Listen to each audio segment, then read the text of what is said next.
Almost as soon as Sydney realised it needed a new airport, the pushback began. They looked like people who'd never demonstrated before. No long hairs here, no peace signs, no jeans or marijuana. Mascot is out. Every political leader knows it.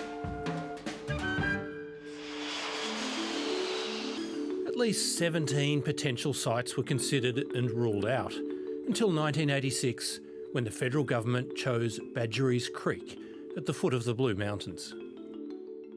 By 1994, that runway will be able to take freight operations as well as light aircraft. But nothing happened. Instead of a new airport, Sydney built a third runway, to the dismay of those who lived under the flight path. Yes, we've asked you to keep the noise down. Well, I can't hear myself talking unless I yell because I'm deaf. You see, it's all those aeroplanes all the time. Shut up a second. All the time. In 2014, Prime Minister Tony Abbott finally gave the go-ahead for work on the new airport to begin.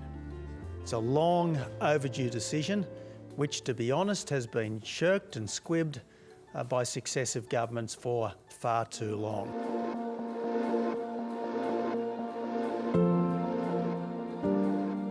Now, 60 years after it was first proposed and $6 billion later, Western Sydney International Airport is just about ready.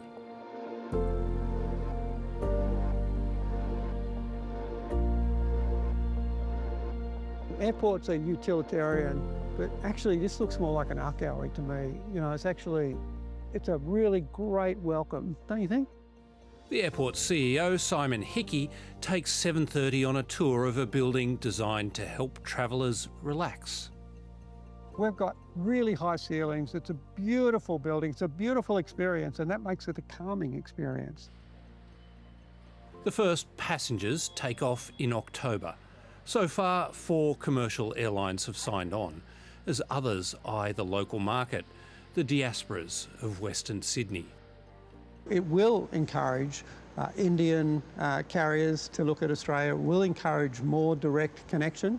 But Singapore Airlines and other airlines will also be looking at how they service Indian markets, Chinese markets, Southeast Asian markets, Middle Eastern markets. So there's opportunities all around us. Freight flights start next month. Unlike at Mascot, planes can operate through the night. This will be Sydney's first 24/7 airport. In terms of freight, it's going to make a huge difference. So overnight, it will increase the capacity of Sydney as a region in terms of freight by 30%. So that's a massive improvement. With more flights comes more noise. 30 years ago, noise complaints at Mascot led to the introduction of an 11 p.m. to 6 a.m. curfew. And noise objections were a big reason why this airport was so long coming. 24 hours a day, no sleep. Who do you think you are? We don't have built-up residential areas at the end of where our runway is today and where our future runway would be. And that's because of all of that decades of land use planning. But lots more people are coming to Western Sydney, another 500,000 residents in 10 years. Community pressure over noise seems inevitable. You've built the airport, now for heaven's sake, don't impose, you know, at some future time, some conditions and curfews on their operating hours because people have decided to take up offers of developers to have residences and residential villages being built out there. It just doesn't make sense. We've got around about 80% support for the airport in our local communities. That's before the noise, though. Well, no, that's knowing that there's an airport here. It's not for the love of the buildings. It's because what an airport's going to do is going to provide that connectivity. The planes that will use Western Sydney Airport will not be monitored from an air traffic control tower. There isn't one. Instead, there's a camera array. The controllers are 11 kilometres away, in the bowels of a vast data centre stacked with backup systems like a host of gleaming generators. We're here to offer a service, and we'll be offering the same service here.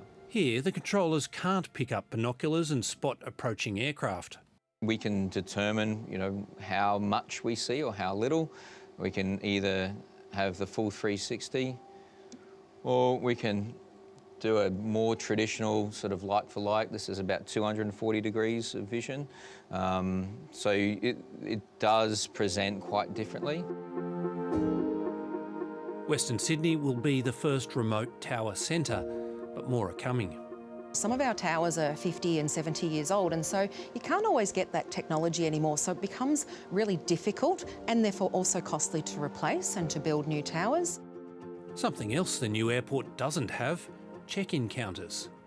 And sliding glass doors can shift part of the terminal between domestic and international, depending on demand.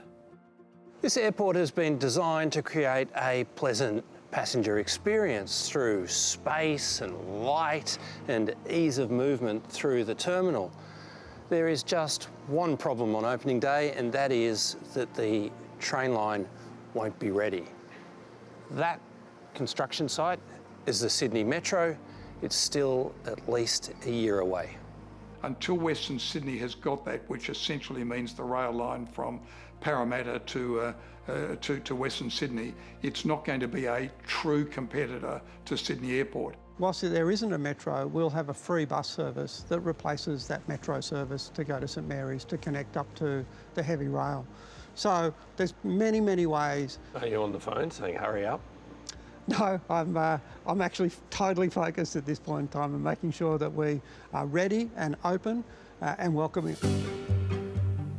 And, perhaps appropriately, for an airport so long delayed, designers tried to improve the weight for luggage.